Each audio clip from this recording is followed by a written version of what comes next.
ಪಾಕಿಸ್ತಾನದ ನಟ ಫಾವದ್ ಖಾನ್ ನಾಯಕನಾಗಿ ನಟಿಸಿರುವ ಅಬೀರ್ ಗುಲಾಲ್ ಚಿತ್ರ ಹಿಂದೆ ನಿರ್ಧರಿಸಿದಂತೆ ಮೇ 9ರಂದು ಭಾರತದಲ್ಲಿ ಬಿಡುಗಡೆ ಆಗುವುದಿಲ್ಲ ಎಂದು ಸಂಬಂಧಿಸಿದವರು ಹೇಳಿದ್ದಾರೆ.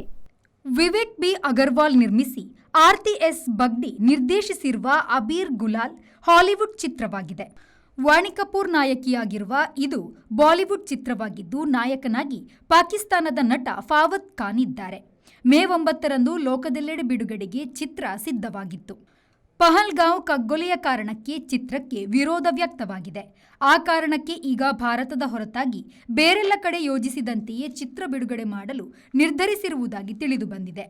ಮುಖ್ಯವಾಗಿ ರಾಜ್ ಠಾಕ್ರೆಯವರ ನವನಿರ್ಮಾಣ ಸೇನೆಯು ಮುಂಬೈ ಮತ್ತು ಮಹಾರಾಷ್ಟ್ರದಲ್ಲಿ ಚಿತ್ರ ಬಿಡುಗಡೆ ವಿರುದ್ಧ ಹೋರಾಟದ ಬೆದರಿಕೆ ಹಾಕಿದೆ. ಅದರ ಬೆನ್ನಿಗೆ ಚಿತ್ರವು ಇಡೀ ಭಾರತದಲ್ಲಿ ಬಿಡುಗಡೆ ಆಗದಂತೆ ಹಲವರು ಒತ್ತಡ ಹಾಕಿದ್ದಾರೆ.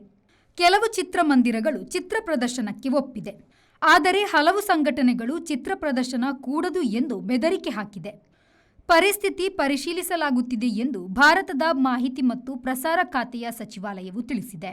Bureau report, V4 news, Mangaluru.